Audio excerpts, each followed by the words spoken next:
At Heritage's A&A Signature US coin sale, some spectacular era coins were on display. A remarkably scarce dual-date Lincoln cent, the kind born only when a fully struck coin from 1 year is accidentally struck again years later. In this case, the two moments of impact were 3 years apart. The recipe was simple enough. A normal 1996 cent somehow found its way back into the planchet hopper in 1999 and went through the presses a second time. The outcome, however, is anything but ordinary. The entire 1996 undertype remains boldly visible on both sides, including the full earlier date perched above Lincoln's brow and overlapping "We." The coin is graded by PCGS as MS63 red and brown and was sold at auction for an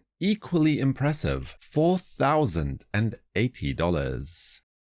Mint errors on gold coins are exceptionally rare, most just because quality control is understandably much stricter on these coins, as the cost of mistakes are much higher. But this 1896 S double eagle is extraordinary even so. This is a dramatic struck-through error, where most likely grease affected the strike on the obverse side. The grease filled stars 4 to 13, as well as the high points on most of the portrait. It's graded by NGC, or I should say authenticated by NGC, as no numerical grade is given, and it sold for $4,080 at auction. Another example was this 1991 1-ounce gold eagle. Greasy debris clogged the borders and depths of the reverse die face when the present gold eagle was struck. The peripheral legends range from blurry to completely unreadable, and the high points of the reverse design are also, shall we say, indistinct. Struck-through mint errors are encountered from time to time on modern bullion coins, but they are virtually never as dramatic as the present lot. The reverse, by contrast, is completely normal. The coin was graded by NGC as MS67 and achieved $3,960 by final call. There is something about seeing a prominent error on a pre-1933 coin that just hits differently for some reason, especially if it is a large-sized coin and a very obvious error, like this Morgan dollar, which was struck widely, about 25% off center. The date is completely off-plan, but there is no mint mark on the reverse, so we can at the very least attribute the error coin to the Philadelphia Mint. Graded by NGC as AU details, as the coin was previously cleaned, it sold at auction for $6,010. Now, this is a bit of a strange one. A 1968 S proof Kennedy half dollar that was struck on a magnetic planchet of unknown composition.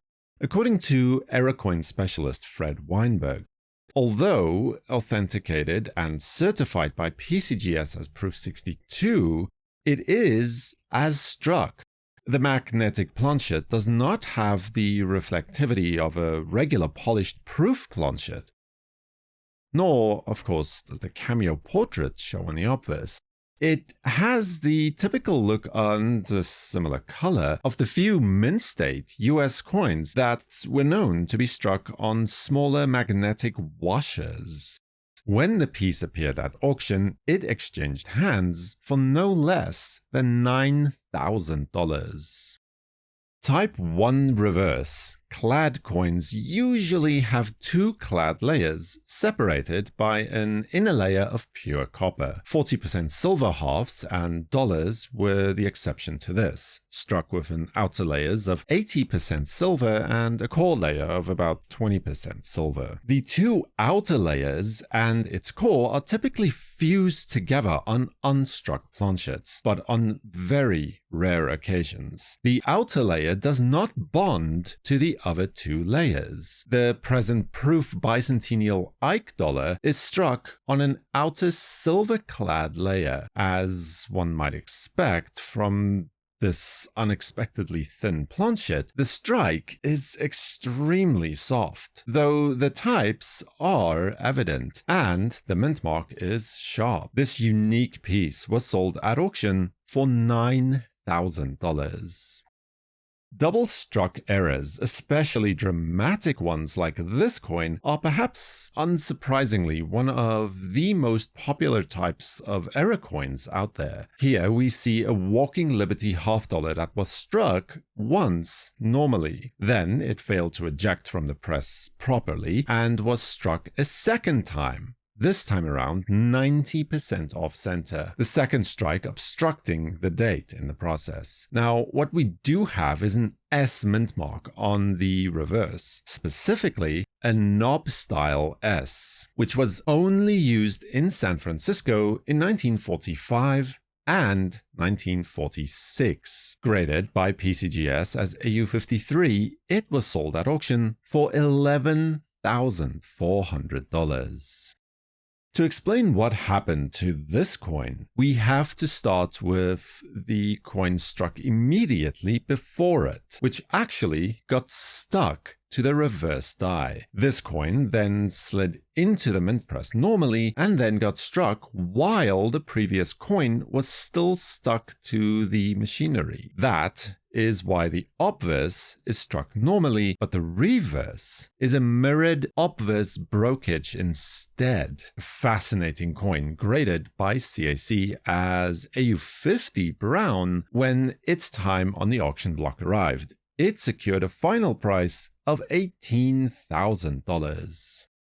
The US Mint stopped making silver dimes in 1964, replacing it with the much cheaper clad coinage we still use to this day, and the proof silver set was not resumed until 1992. So then, how can you explain a 1982 Lincoln cent that was struck onto a silver dime planchet then? Perhaps a visitor to the Denver Mint, or maybe a mischievous mint worker or planchet supplier employee slipped some 90% silver dime planchets into a bin of cent blanks. You know, just for the fun of surprising some future finder. Whatever the origin, today it is graded by PCGS as MS64 and sold at auction for $18,000.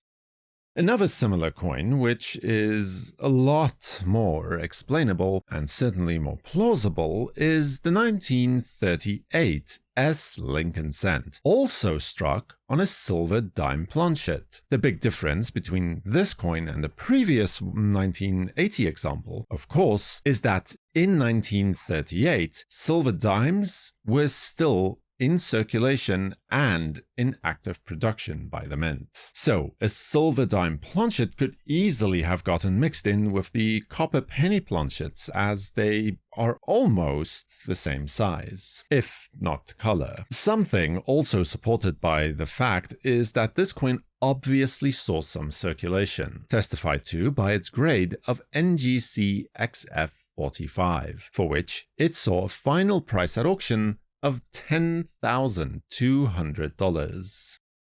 In 1974, the US Mint experimented with the creation of an aluminum 1-cent coin, switching the composition of the penny from copper to try and save some costs. The program ultimately went nowhere, and those coins, well, what few of them remain, are illegal to own today. But this 1977 aluminum 1-cent coin does not fall under the same restrictions. How this coin was made remains a bit of a mystery. Whether it's an intentionally made mint error or an off-metal pattern, perhaps even a leftover planchet from 1974 era, the end result is ultimately the same. A one-of-a-kind error coin, graded by NGC as MS60 and sold at auction here for $50,400. Subscribe to WNN and feel free to watch another video about error coins right here. For the World Numismatic News, I am Numisman saying thank you for watching, keep collecting, and have a fantastic day.